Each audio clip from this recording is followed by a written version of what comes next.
सबसे पहले मैं दिगताना गांव की इस पावन धरा को नमन करती हूं, प्रणाम करती हूं।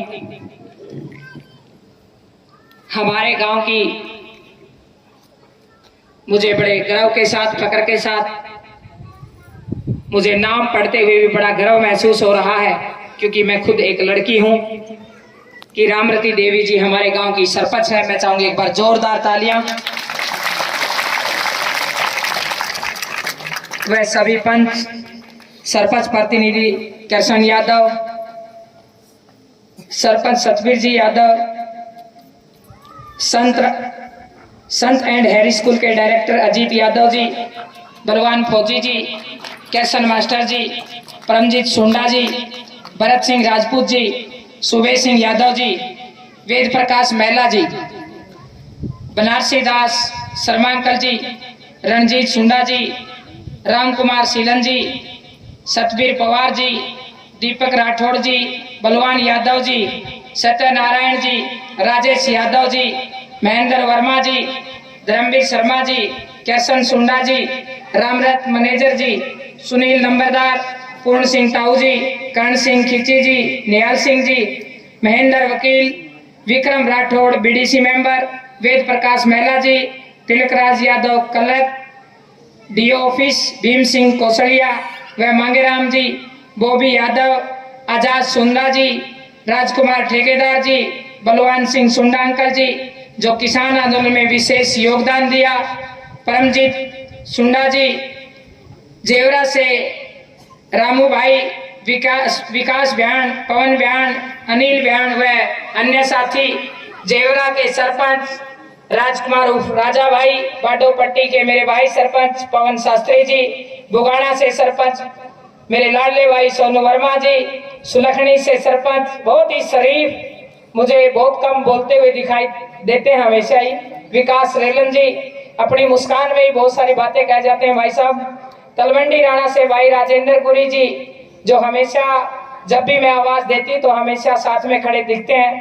रमेश धारीवाल जी, परबोवाड़ा से आई मेरी युवा टीम, मेरे गांव की पहचान सेवा ट्रस्ट के सभी सदस्य, प्रधान भाई गमंडी, सुनील लांबा भाई, नाम गमंडी है भाई का, कभी नहीं सोच लोगे मैंने कुछ कह दिया।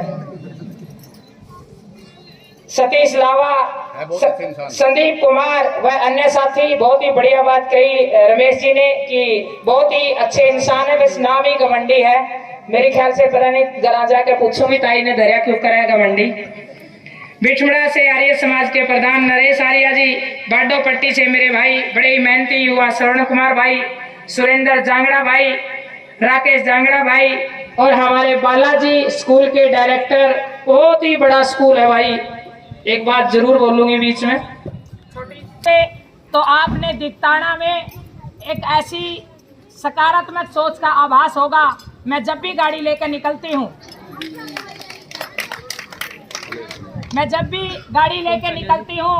तो मुझे एक वाइब्रेशन आती दिगताना गांव में से, बहुत ही पॉजिटिव वाइब्रेशन, बड़ी खूबसूरत अच्छे घर और बहुत ही अच्छी महिलाएं, अच्छी ड्रेस के अंदर।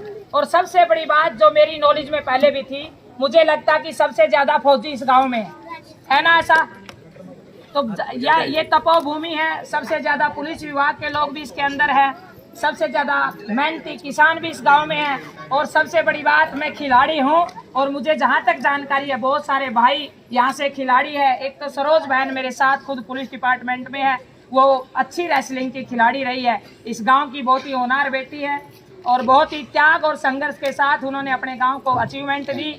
कुछ दिनों पहले उनके जीवन में एक संकट आया, उनके पति इस दुनिया में नहीं रहे, लेकिन इतनी साधारण लड़की है कि जब भी मैं उसके पास जाती हूँ तो तब भी मुझे एक संत जैसा एहसास होता है। आज के ज़माने के अंदर इतनी अच्छी लड़की है, आपके गांव की बेटी है, वो मेरी अपनी बहन है।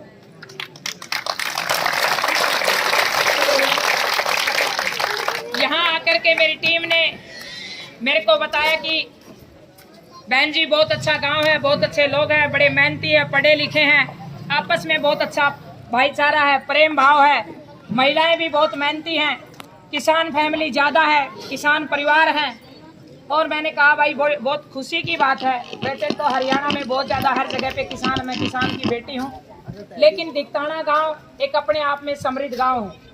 और सबसे बड़ी बात, बड़े जागरूक लोग हैं। अब कुछ भाई कह रहे थे, बहुत सारे लोगों ने सवाल किए। मैंने एक ही बात कही, मैंने कहा लोगों के सवाल जो आपके पास जवाब है उसको अच्छे से देना। अगर नहीं समझ में आएगा तो हमारे पास पवन भाई जैसे अच्छे प्रवक्ता भी हैं, वो आकर के बता देंगे कि हमें क्या करना चाहिए, क्या नहीं करना चाहिए। लेकिन मैं इतना ही कहूंगी इस बात के ऊपर कि जो भी ड्यूटी समाज मेरी लगाएगा, जो भी ड्यूटी मुझे मिलेगी, मैं अपनी ड्यूटी में 100% से भी ज्यादा देने का प्रयास करूंगी। क्योंकि हमने बरवाड़ा हल्के में काम किया, वैसे तो हम पूरे हरियाणा में मैं काम करती हूँ। आप मेरा 15 साल से रिकॉर्ड उठा करके देख सकते हैं। मेरी टीम के साथियों ने, अभी जो भाई बोल रहे थे, उन्होंने बताया होगा, बहुत सारी बातें आपके सामने रखी होगी। लेकिन कुछ बातें मैं आपको जरूर ये बताना चाहूंगी कि मेरा शुरू से ही समाज में बड़ा एक इंटरेस्ट है। दादियों के पास बैठने का, चाची ताइयों से बताने का, चाचे ताऊओं के साथ बैठ के बात करने का, भाइयों के साथ पूछने का कि आपका जीवन में क्या लक्ष्य है, आप क्या करना चाहते हैं। खासकर लड़कों से मैं विशेष पूछती हूँ, क्योंकि हम बेटियां चाहे कितने मेडल ले आए, कितनी एवरेस्ट पर 10 बारी झंडे गाड़ दें, लेकिन ये मेरी माएँ तभी खुश होती हैं जब एक गोद में कोई ललना आ जाता है, एक बेटा आ जाता है। और ये बहुत ही जरूरी भी है। हमारा समाज तभी चलता है जब एक गाड़ी के 2 पहिए साथ साथ चलते हो। बेटा भी जरूरी है और बेटी भी जरूरी है। लेकिन मैं एक बात जरूर कहूंगी कि बेटियों के लिए भी कामयाबी बहुत जरूरी है, लेकिन बेटों के लिए और भी ज्यादा जरूरी है। अगर बेटा कामयाब हो जाता है तो माँ जिस लक्ष्य के लिए उसको जन्म दिया था कि 50 साल के जब हम बूढ़े हो जाएंगे, 50 साल से ऊपर उम्र रखेगी, तो हमारा बेटा हमारी बुढ़ापे की लाठी बनेगा। तो जितने भी नौजवान साथी हैं, मैं उनसे पूछती हूँ कि आपका लक्ष्य क्या है। आज मैं आ रही थी, मेरी टीम में एक भाई फंस गया। मैंने कहा भाई क्या काम करा है? बोला जी कुछ नहीं। मैंने कहा कुछ तो कर रहा होगा, पढ़ता बोला जी पढ़ाई करो। मैं क्या कर रहा हूँ? बोला इंग्लिश से एमए कर रहा हूँ। मैंने कहा कौन से कॉलेज में कर रहा है? बोला जी प्राइवेट ही करूँ। मैं प्राइवेट क्यों करो? जाओगी भाई इंग्लिश की, हरियाणा है तो इंग्लिश हुआ मुश्किल आया करे। तो मैंने कहा प्राइवेट कैसे हो जाएगी? बोला जी इग्नू से करो। मारे इग्नू से तो करो, बिना गुरु के ज्ञान कैसे मिलेगा? गुरु बगैर कैसे ज्ञान संभव है? तो मैं एक ही बात कहना चाहती हूँ मेरे युवा भाइयों को कि आप अपनी जिंदगी में लक्ष्य बनाएं और लक्ष्य बना करके उसके ऊपर काम करें। अपना विजन क्लियर करें कि मुझे जीवन में क्या करना। अगर हमने खेती करनी है तो उसके लिए भी पढ़ाई जरूरी है। अगर बिजनेस करना है तो उसके लिए भी पढ़ाई जरूरी है। अगर हमने अपनी नौकरी करनी है तो उसके लिए भी पढ़ाई जरूरी है।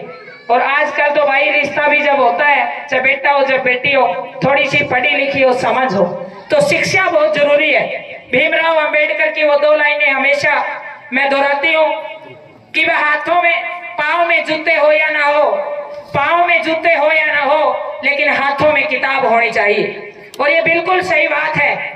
हमारे हाथ में नहीं है हमने किस घर में जन्म लिया, किस जाति में जन्म लिया, किस वर्ग में जन्म लिया, हमारे घर की स्थिति क्या है, ये हमारे बस की बात नहीं है। लेकिन मैं एक बात जरूर कहती हूँ, एक गरीब मजदूर किसान की बेटी हूँ, एक विधवा माँ की बेटी हूँ, घर में खाने के लाले देखे, बहुत कड़ा संघर्ष देखा, पट्टे गुजरिया में अपना जीवन गुजारा है। लेकिन एक बात वो पड़ी हुई जीवन के अंदर धारण की कि कैसी भी हालात हो लेकिन शिक्षित होंगी और कामयाब भी होंगी, अपने परिवार को भी संभालूंगी और समाज की जिम्मेवारी संभालने के लिए भी आगे बढ़ूंगी।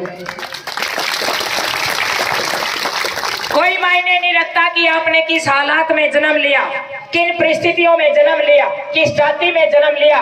मायने ये रखता है कि आपका लक्ष्य क्या, आपका टारगेट क्या है और आप उस लक्ष्य के पीछे कितने पागल हैं, कितनी दृढ़ इच्छा शक्ति है, कितना बड़ा आपका संकल्प है।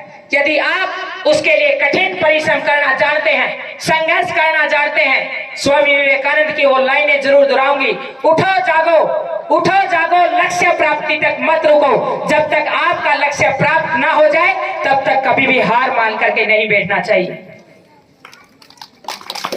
और ये मैंने अपने जीवन से सीखी, मैंने अपनी माँ से सीखी। मेरी माँ एक ही बात कहती है कि कर्म से बड़ा कुछ नहीं होता।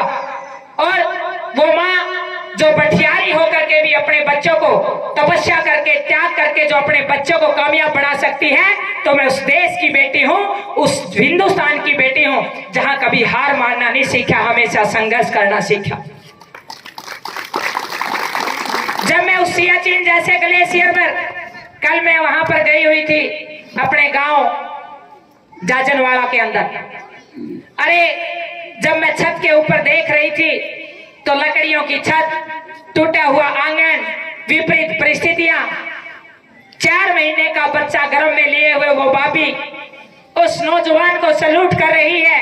एक ही इकलौता बेटा, 3 बहन, कांपते हुए हाथ पिता के और सैल्यूट कर रही है, अंतिम विदाई दे रही है अपने देश के लिए। उस बच्चे को निछोवर करके एक ही बात कहती है, एक प्रभु मैंने अपना बेटा देश को दे दिया, मैं उस देश की बेटी हूं। जब मैं उसके पास 13 दिन के बाद मैं ताई से मिलने गई तो मैंने देखा, मैंने उनसे बात की, उनका हौसला, उनका जज्बा, उस भाभी का जज्बा, अपने पेट पे हाथ लगा करके कहती है अनीता इसको फिर देश के लिए जवान को तैयार करूंगी और सियाचिन जैसे ग्लेशियर पर फिर AK-47 उठा करके अपने देश के लिए भेजने के लिए खाऊं। अरे ऐसी तपोभूमि, ऐसी संघर्ष की भूमि, जब भी मैंने पूरी दुनिया में अपने तिरंगे को लेकर के चक्कर लगाया, उन 7 महाद्वीपों की उस यात्रा को पूरा किया, उस यात्रा को पूरा करते हुए एक मुझे अनुभव हुआ कि मेरा हिंदुस्तान अलग से क्यों है, मेरा हिंदुस्तान को तपोभूमि क्यों कहा जाता है, मेरे हिंदुस्तान को तपस्वियों की भूमि क्यों कहा जाता है। मुझे उस यात्रा के दौरान जानने का अनुभव हुआ। जब मैं विदेशों में गई तो मुझे पता चला कि वहां पर कोई भाईचारा नहीं है, कोई अपनी रोटी में से दूसरे को रोटी नहीं खिलाता, पास में चाहे कोई बैठा रहे किसी को नहीं पूछता, हमारी माओ की तरह कोई संस्कार नहीं देता, हमारी माओ की तरह कोई त्याग नहीं करता। अरे ये तो वो देश है जहां पर अयोध्या का राम अपनी पूरी अयोध्या को त्याग करके जंगलों में चल देता और वनवास के लिए यात्रा करता है। एक राजा का बेटा होकर के उस तपोभूमि में पता नहीं कैसी कैसी परिस्थितियों में संघर्ष करता है और आगे बढ़ता है। आप जब उस रामायण के पूरी कहानी को देखेंगे तो उस राम का संघर्ष आपको समझ में आएगा। उस राम ने राजा का बेटा होते हुए भी कभी भी बाहर से सेना नहीं ली।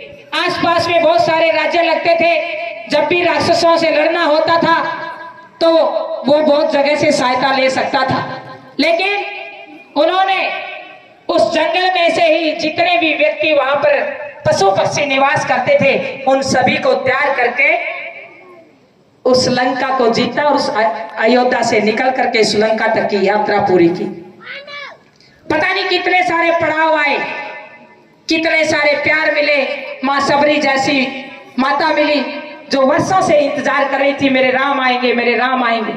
ये बात इसलिए बता रही हूं, अपने बच्चों को जरूर ये संघर्ष बताएं कि एक राजा का बेटा होकर के भी राजा दशरथ ने अपने 4 बच्चों को गुरुकुल में एक पेड़ के नीचे शिक्षा देने का काम किया ताकि उसके बच्चे संघर्षशील बने, मेहनती बने।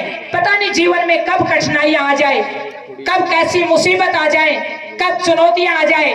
तो मेरी जितनी भी माताएं बैठी हैं, वैसे तो ये दिगताना गांव बहुत ही एक प्रेरणा का गांव है, लेकिन फिर भी मैं एक ही बात कहूंगी कि आने वाले समय में अपने बच्चों को सुख सुविधाओं के साथ साथ उनको त्याग और तपस्या की वो परीक्षा भी जरूर पास कराएं ताकि जीवन में कोई चुनौती आए तो वो सुसाइड नहीं, वो उसको लड़ने के लिए तैयार रहे।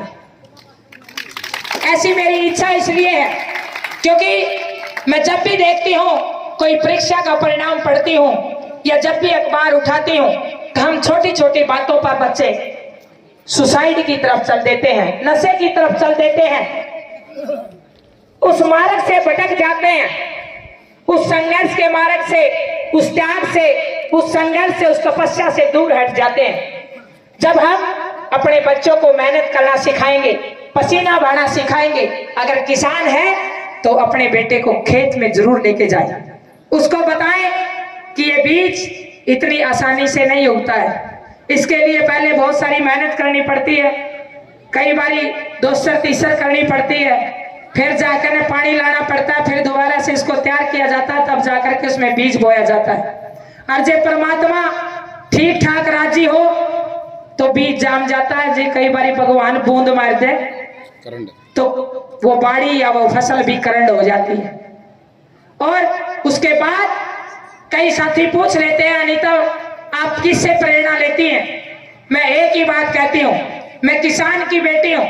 जब किसान खेत के अंदर अपना पाटा सा झोला उठा करके जाता है और अपने हाथों से वो बीज बोता है, बड़े संघर्ष और पसीने के बाद कभी आंधी आ जाती है, कभी तूफान आ जाता है, कभी पता नहीं ओले और बारिश आ जाते हैं, वो बीज कई बार उगता है, कई बार नहीं उगता है, कई बार पकी पकाई फसल को परमात्मा ले जाता है, लेकिन वो भोला किसान उदास होकर के घर आ जाता है। और वो मेरी ताई सुबेरे सुबेरे कहती है कि तू क्यों उदास बैठा है?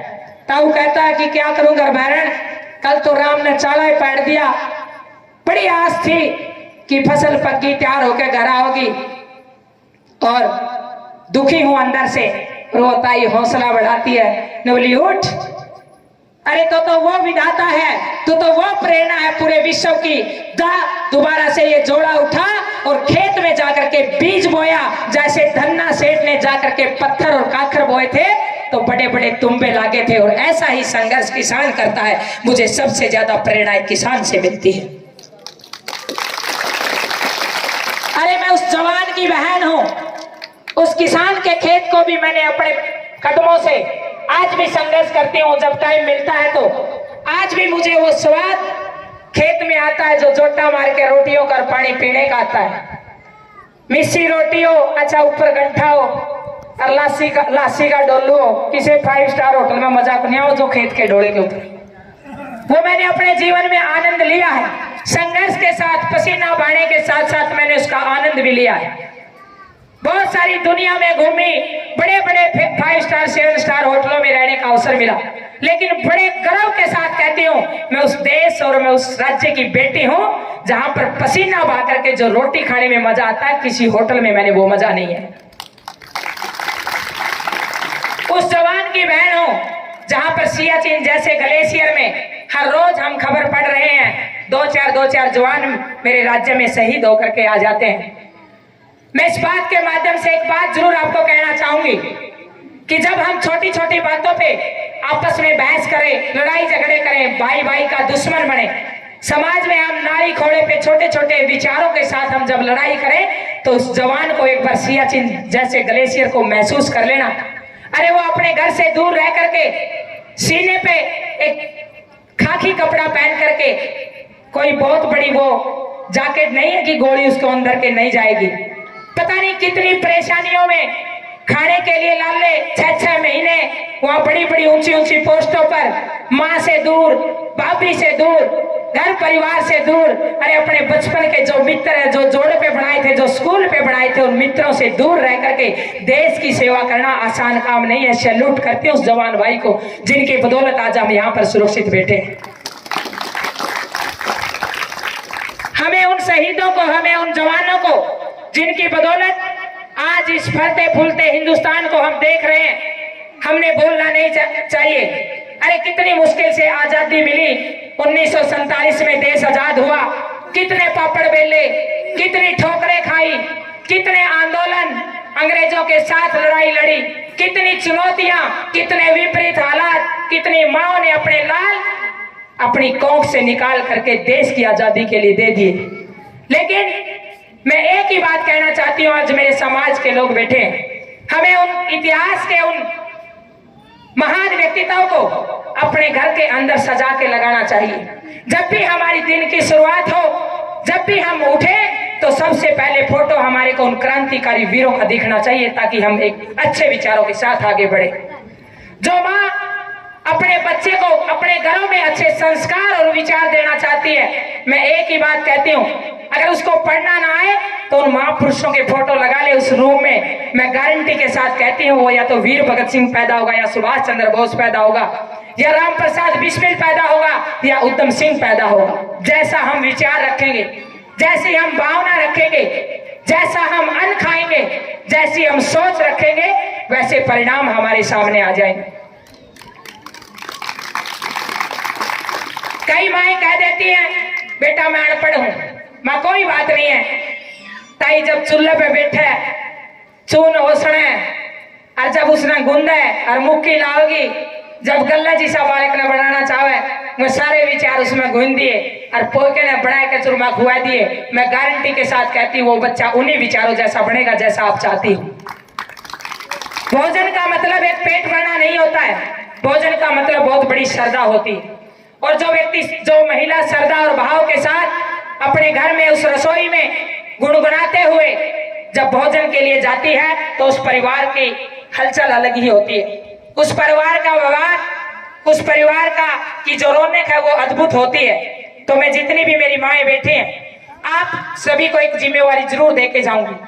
आज समाज के अंदर, इस बदलते माहौल के अंदर हम चाहिए तो था हमने बेटों को भी साथ में जिम्मेवार बनाना, संघर्षशील बनाना, लेकिन आज समाज में बैठती हूँ, कहीं बैठी थी, आज बड़े बुजुर्ग ताऊ बैठे थे, कहने लगे अनीता बेटा इस बात का जिक्र भी जरूर करा करो।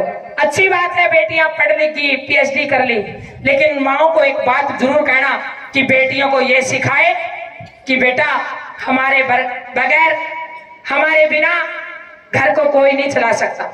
घर की व्यवस्था एक महिला ही चला सकती है। रसोई से लेकर के हर काम सिर्फ एक महिला के अंदर परमात्मा ने वो गॉड गिफ्टेड हुनर दिया।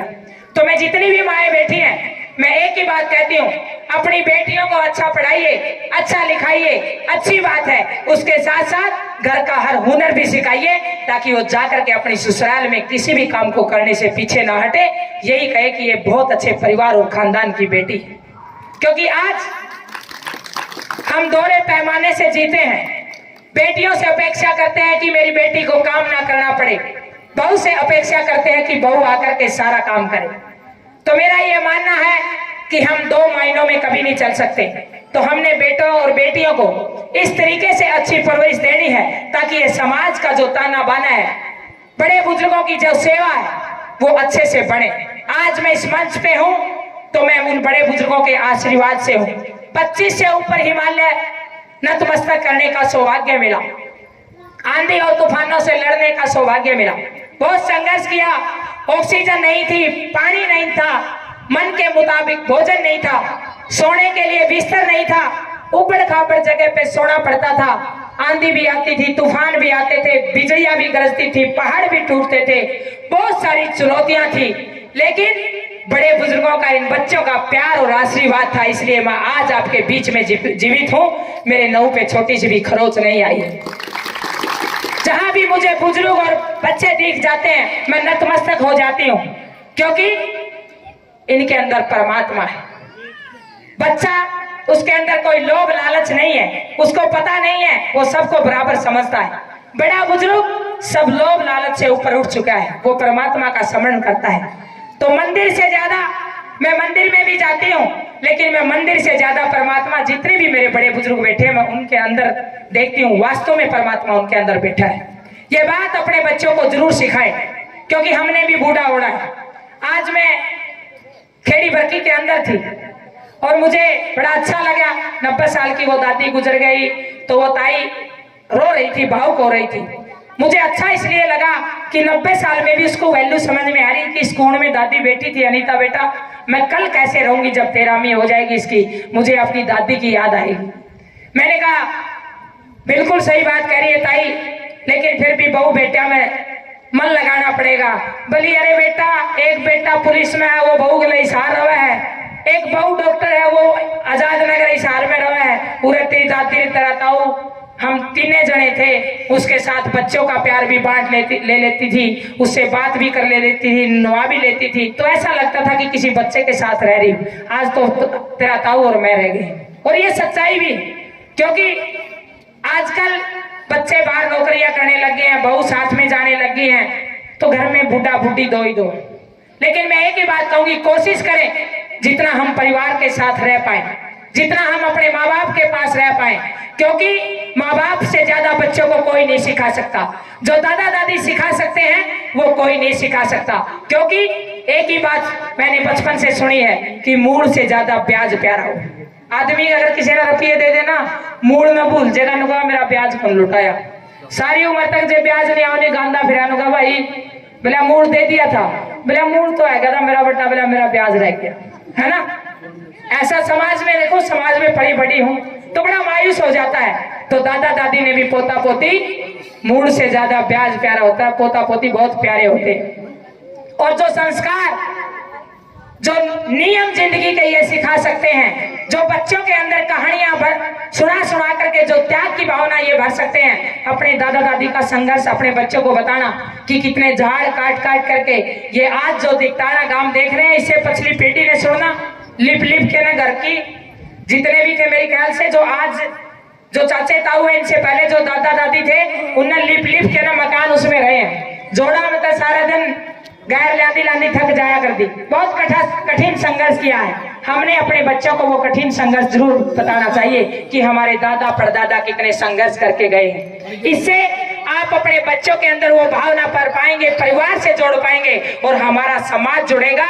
ये हिंदुस्तान की एक विशेष पहचान है। जब पूरी दुनिया में गई तो इस तपोभूमि की मुझे सबसे ज्यादा विशेषता ये रही कि यहाँ पर सब मिलजुल करके रहते हैं, बड़े से लेकर के बुजुर्ग से लेकर के नौजवान, सब एक साथ खाते एक साथ पीते हैं। मुझे किसी देश में ये चीज देखने को नहीं मिली।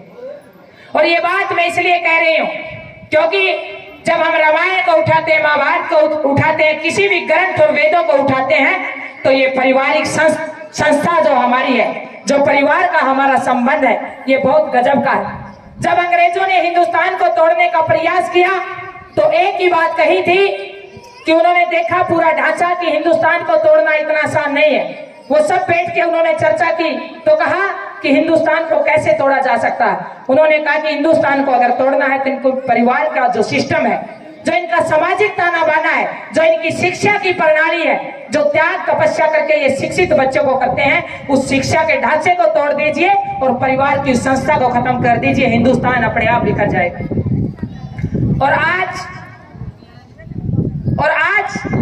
ये कहीं कहीं मैं देखने को मुझे मिलता है, मुझे बड़ा दुख होता है।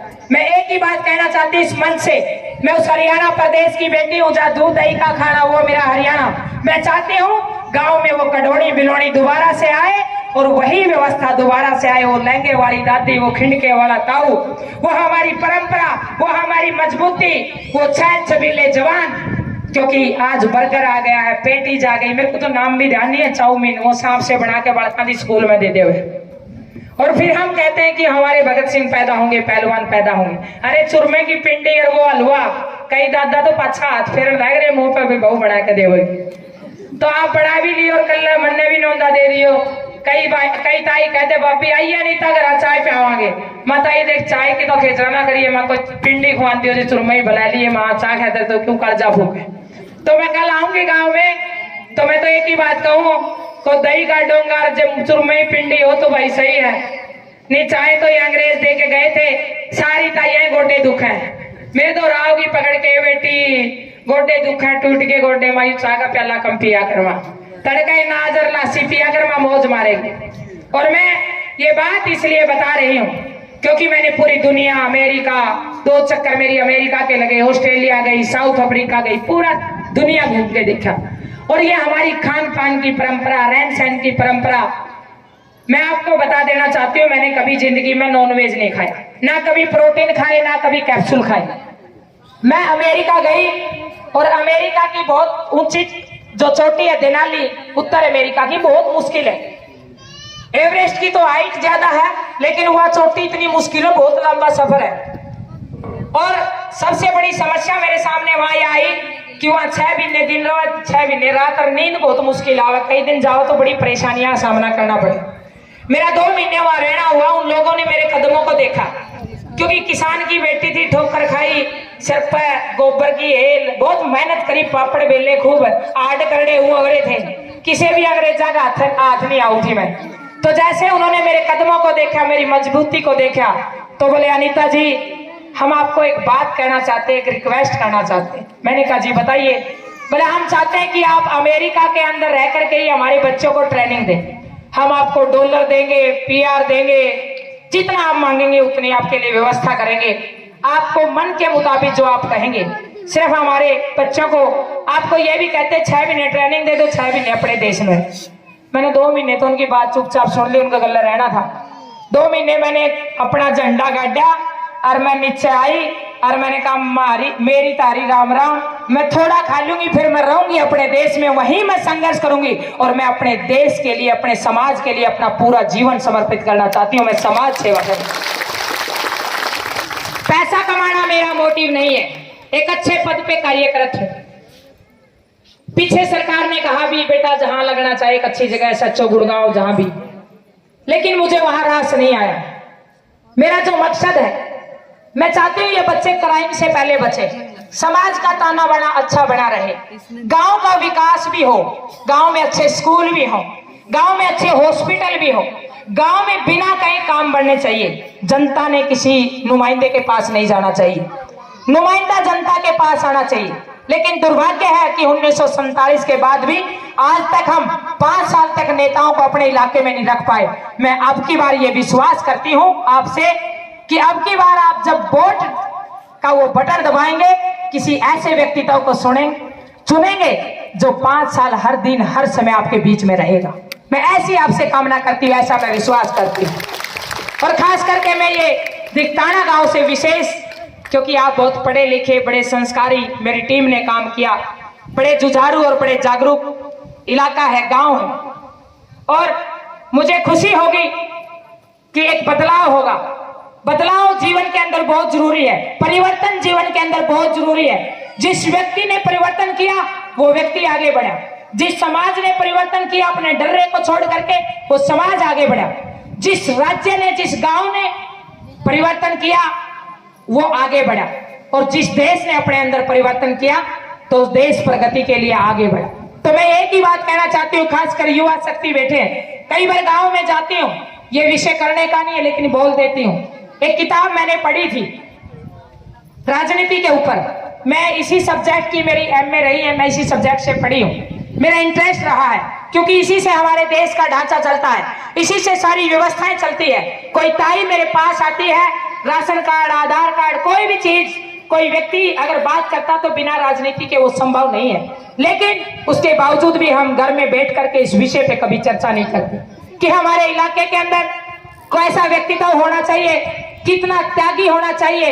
एक हमारे लिए सिर्फ यही नहीं है कि वो गली और सड़क बनाए, ये तो बनवाए, लेकिन उसका व्यक्तित्व ऐसा होना चाहिए कि हमारे बच्चे, हमारे इलाके के लोग उसको आइडियल माने और उसके जीवन से सीखे, उसके संघर्ष से सीखे।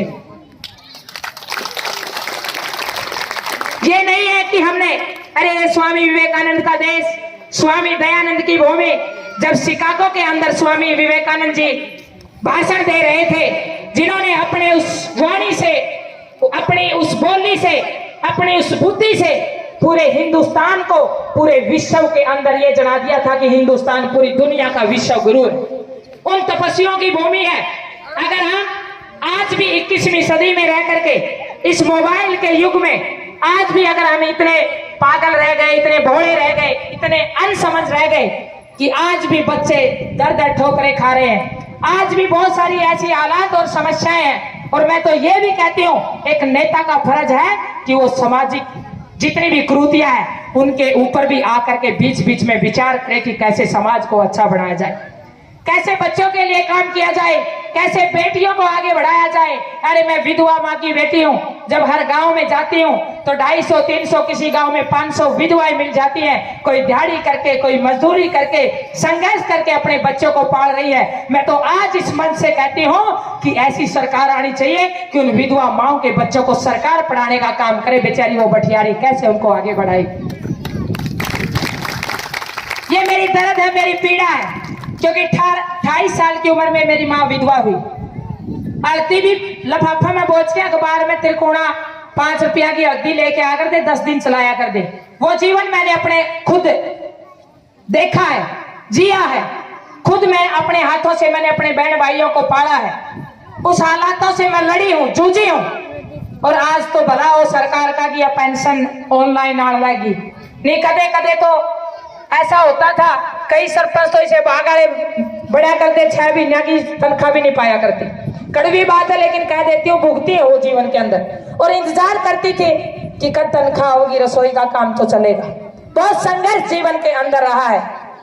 कई ताई पूछ लेती, अनिता बेटा इतनी बढ़िया मजबूत पद पे है, सारी बात सही। आज भी कहीं बैठी थी, बोली बेटा ब्याह क्यों नहीं कराया। आज की बात है, बैठी थी यहाँ अपने इसमें खेड़ी बरकी में, बोली बेटी बात तेरी शानी शानी, फिर ब्याह क्यों नहीं करा। मत आई, बिल्कुल आपकी सही बात है कि आपने ब्याह क्यों नहीं कराया। जब मेरी ब्याह की उम्र थी, छोटे बहन भाई, माँ चार पाई पे बीमार, संघर्ष इतना था, 25-25 डांगर, खेती बाड़ी सारे पढ़ाने, कामयाब करने, इतने कामयाब करे, ब्याह थे, इतने मेरी उम्र उस विचारधारा से निकल गई। फिर मैंने ऐसे खेल के हाथ लगा लिया, ना कोई पॉलिसी, ना सरकारों का सहयोग। फिर मैंने पीछे हटना मेरे खून के अंदर मैंने देखा नहीं। मैं हमेशा जो ठान लेती हूँ उसको करने का पूरा अपनी तरफ से परिश्रम करती हूँ, मादा रखती हूँ। मैंने कहा ऐसे खेल का हाथ लगा लिया, बेरा था नहीं। कहा करा मेरी ताई, बोले अरे ताई जिंदगी किसी का है, बोलिए बेटी पहाड़ तभी मुश्किल हो रही है, पहाड़ तभी भारी हो रही है। मैंने कहा उस जीवन को जिया, ऐसे खेल के हाथ लगा लिया, ना सरकारों की सपोर्ट। लेकिन जितने मेरे बहन भाई बैठे, मैं तो कहूँ भला हो सरकारों का भला, धन्यवाद।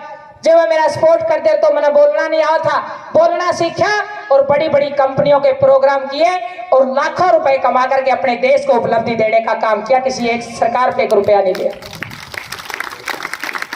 करोड़ों रुपए कमा करके एक अभियान पे जो 8,000 से ऊपर चोटी है, 50 लाख रुपए खर्च आ जाता है। क्योंकि इतनी हाइट पर चाय का कप भी बहुत महंगा हो जाए। हरियाणा में चाय का कप नहीं है, उस 8,000 पर जाकर कोई चाय का कप देवे नहीं तो 5,000 रुपया कोई कप दे देनी, उसका भी बुलाओ, इतनी ताती ताती चाय पे दे पाओ को नहीं, फिर उड़े।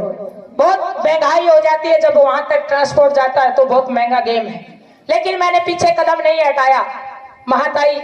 फिर उस पहाड़ा का गेम में इतनी रमगी और उस हिमालय पे, और ये सच्चाई के साथ कहती हूँ, मैं जब तीसरी बार एवरेस्ट कर रही थी तो मैंने जैसे ही मैं अपना देश का तिरंगा लहरा करके वापस आई तो मैं 8,700 पे खड़ी थी और मुझे महसूस हुआ मैं उस हिमालय को निहार रही हूँ और एक ही बात महसूस कर रही हूँ कि मैं बस आगे जीवन में अगर मैं कुछ करूंगी तो मैं समाज सेवा के लिए काम करूंगी। जितने भी मेरे छोटे बहन भाई हैं जो मेरे जैसी पीड़ा में है, जो सबसे अंतिम पंक्ति में, जो संघर्ष में है, जिनको कोई रास्ता दिखाने वाला नहीं है, उनके लिए मैं मार्गदर्शक का काम करूंगी, उनके लिए मैं मेहनत का काम करूंगी, उनको आगे बढ़ाने का काम करूंगी। यही मैंने वहां से सपना बढ़ा और मैंने कहा ताई मैंने अपना जीवन पूरे समाज को समर्पित कर दिया है, ये मेरा मकसद है। ताई लास्ट मैंने बोली बेटी जी तो मेरा भी करा था, फिर घर क्या ना पढ़ाई को नहीं, बहुत हक खड़जोल इस जीवन में भी है और ये सच्चाई भी है। एक माँ जब वो एक बेटी घर में होती है तो भाई पिता की चिंता होती है, पता नहीं भाई लौट के आया कि नहीं लौट के आया, पिता पता नहीं कब आएगा। जब वो पत्नी बन के चली जाती है तो ससुर की चिंता होती है, पति की चिंता होती है, फिर उनके बच्चे हो जाते तो बेटे की चिंता होती है। एक महिला का जीवन चिंता में ही बीत जाता है। वो बहुत अपने जीवन को समर्पण के भाव से जीती है और मैं तो गर्व के साथ कहती हूँ पूरी दुनिया में घूम के देखा, किसी देश के पीछे मुझे माता शब्द नहीं लिखा देखा, सिर्फ एक देश है मेरा हिंदुस्तान जिसके पीछे भारत माता लिखा जाता है। ऐसे देश की मैं बेटी हूँ। तो आप सभी को मैं इतना ही कहना चाहूंगी कि जीवन में संघर्ष करें, जागरूक बने और अंत में एक बात का जवाब जरूर देके जाऊंगी। अगर मेरे कदमों में ताकत मजबूत हुई, मेरी कलम की ताकत बढ़ी तो आज इस तरह पे विश्वास दिला के जाती हूँ। मेरा मकसद है, मेरा सपना है, अगर इस इलाके की बागडोर परमात्मा ने मेरे हाथों में दी तो नई दिल्ली को देखने जैसे लोग जाते हैं तो बरवाड़ा हल्के को देखने के लिए आएंगे, ऐसा मैं विश्वास आज आपको दिला।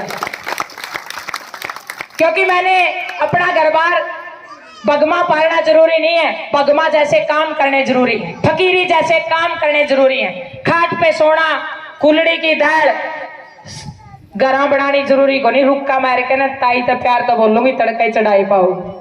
सारा ये परिवार घर अपना होता है। आज भी मैं कभी किसी होटल पे नहीं रुकती, कहीं भी हो, चाहे हरियाणा के किसी छोर में हो, 2 मिनट में ताई गला बात मारूंगी नु कोई आया अनीता बेटी नु लागत नु जो तो मेरे जामी थी गार्डन जोगी मां मैं तेरी ये होता ही चिंता ना करे। मां दिल बहाव विचार, उस घर का चूल्हा भी आप जैसा लगना चाहिए, वो माँ भी अपने जैसी लगनी चाहिए, वो दुख दर्द भी अपने जैसे लगने चाहिए। जो पीड़ाएं समाज की है वो मैं बहुत बारीकी से समझती हूँ। किसान की पीड़ा हो, मजदूर की पीड़ा हो, चाहे विधवा माँ की पीड़ा हो, चाहे वो भाई शराबी है, कैसी भी हालात में है, आज एक बेबे मिल गई थी, मैंने उससे बात करी, माँ बेबे आपका नाम के, आपका नाम के। मैंने कहा बेबे आप? ने बोली बेबे मैं तलाकशुदा हूँ। माँ क्या हुआ? ने बोली मर्डर कर दिया था, और मैं घर बैठी हूँ। तो बहुत सारी पीड़ाएं हैं, बहुत सारी समस्याएं हैं समाज के अंदर। करने वाले के लिए बहुत काम है, ना करने वाले के लिए कुछ नहीं है। तो आज इस पावन धरा पर पूरे गांव को बहुत बहुत बधाई देती हूँ। आपने मुझे इतना प्यार और स्नेह दिया, आपकी बेटी समझ करके आप रात के 11 बजे भी, लगभग 11:15 हो गए हैं, उसके बावजूद भी आप ऐसे के ऐसे बैठे हुए हैं। बिल्कुल इतनी गर्मी के अंदर कोई पंखा नहीं है, कोई सुविधा नहीं है। आपने जो प्यार दिया, स्नेह दिया, परमात्मा ने मेरे को वो ताकत बख्शी, वो सांस दिए, तो मैं ये कर्ज उतारने का प्रयास करूंगी और इस इलाके के लिए काम करूंगी। जय हिंद, जय भारत।